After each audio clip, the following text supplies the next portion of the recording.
Alright, I'm finally at Endgame and I've cleaned up my build considerably. It will need some fine tuning once I experiment with the core cluster upgrades. But anyways, why don't I go over it? Oh, that belt is facing the wrong way. Let me fix that real quick. Oh, silly goose. Not like this. The belting could be better.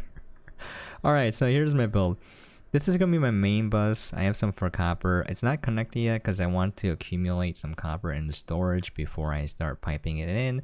It's really, it's not connected yet, so I'm redesigning my entire production area over there. I have monorails here. I have the monorail upgrade. Just hold space once and then you can ride it. I didn't upgrade the speed to max, so it's a little bit slow.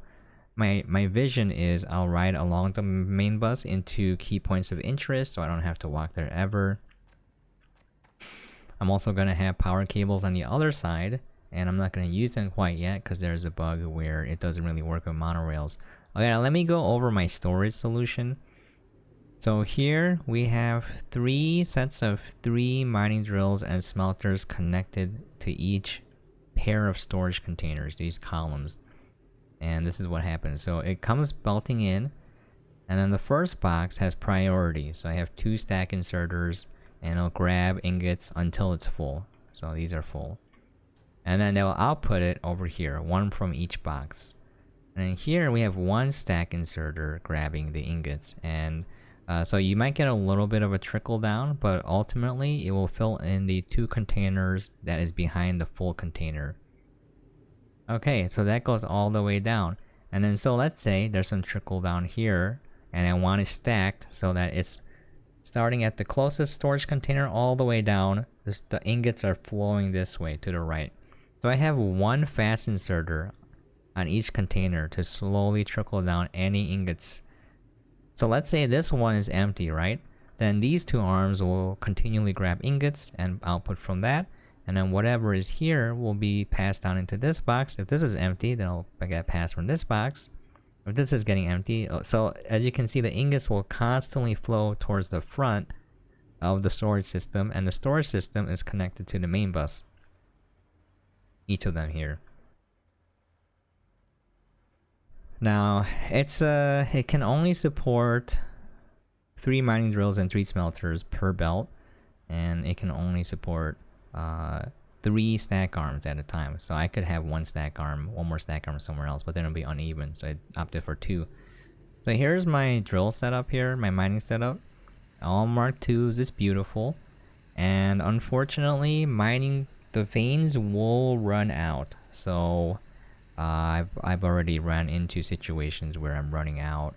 That makes me sad. I wish the veins were permanent because that means I have to move my setup, and I really don't want to rebuild a production line unless I wanted to.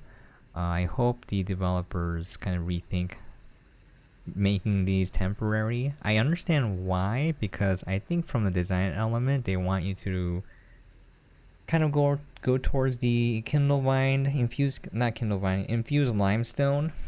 Yeah, I don't know. If you look at the infused limestone recipe, you can get more ores out of it, so it's a way to get ores without mining. But yeah, I don't want to rebuild this. It's already punching through, so it will eventually end. Anyways, as you can see here, we got 3 drills.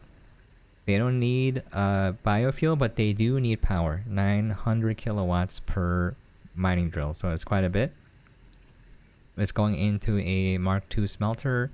We got 2 stack arms pulling from the mining drill, inserting it into the smelter, and it's going at a pretty fast clip. As you can see, it's smelting pretty quickly. And then it's outputting onto here. And if you want to know the spacing, this is 5 spaces up, and then I curve that. These are all connected. This will not get clogged. Again, if I get the core cluster upgrades and I have a lot of cores, it might be a different story. And then we have regular belts and regular arms for the biofuel because they get used very slowly, so you don't have to worry about it. This whole belt will feed all 3 sets of 3. And if you look here, it's symmetrical for the most part. I tried my best to make it symmetrical. We also have some lights They're on the output vent here that's not being used. And I spread them apart, and then there's also a set of lights right here behind the fast conveyor belts. I'm going in here, and they're being fed into this system, and then they're being pumped out from these arms into the main belt. And I made the same version for the copper. The copper is going to run out a lot faster. I left this block here because I'm going to make a tutorial video on the hover pack later. You see how annoying that is? Anyways, if you look at what I did, I tried my best to hollow out a space that was even, but sometimes, this is why I didn't get the mole speed upgrade, and I recommend you don't either if you're OCD like me when it comes to games.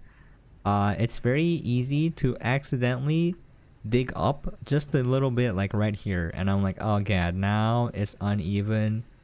This one, I think it was like this. I don't know. But yeah, there's like, look, there's a little dent here. That's gonna bother me if I look at it, so I'm gonna pretend it doesn't exist. Much like problems in life, I'm just gonna look away and they're gone. Wow, look at that. Well, yeah. Anyways, it dug through here. Those are regular Mark 1 drills, so these will drill through very quickly, and then they'll eventually stop. But I'm gonna leave the build up because I think it looks cool. All right. And that's pretty much it for my update. I really like this setup. I think I'm probably gonna switch to a infused limestone ore refinery later so that I can just permanently have ores without having to mine, because I don't want to go and get more ores and bring it back. The only downside is you need limestone. So you gotta have a lot of plants, a whole lot of plants. You gotta smelt a whole lot of kindlevine. Okay, that's it. Oh, that's my build right here. This is from Morsk. I saw it on the Steam forums. That guy is a genius. He has like 6,000 hours in Factorio, and yeah, it's an infinite electrical component and inserter build where you just put in some filter inserters. Minimum of 2. It works better if you put in more, and you get an infinite amount of electrical components and inserters, because the ratios are way off. So they're gonna fix that.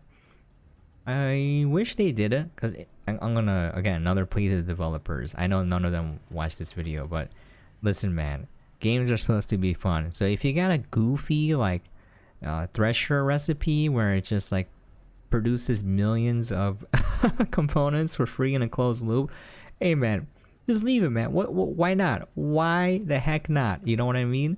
I mean, is it gonna ruin someone's playthrough?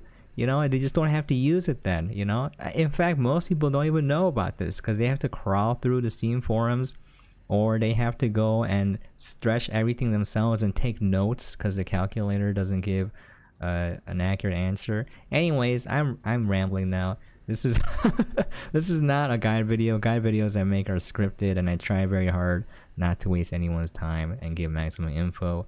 But this is just me talking. I'm gonna end now before I keep rambling. I'm sleep deprived and on a lot of caffeine, so that explains a lot. I'll catch you guys next time.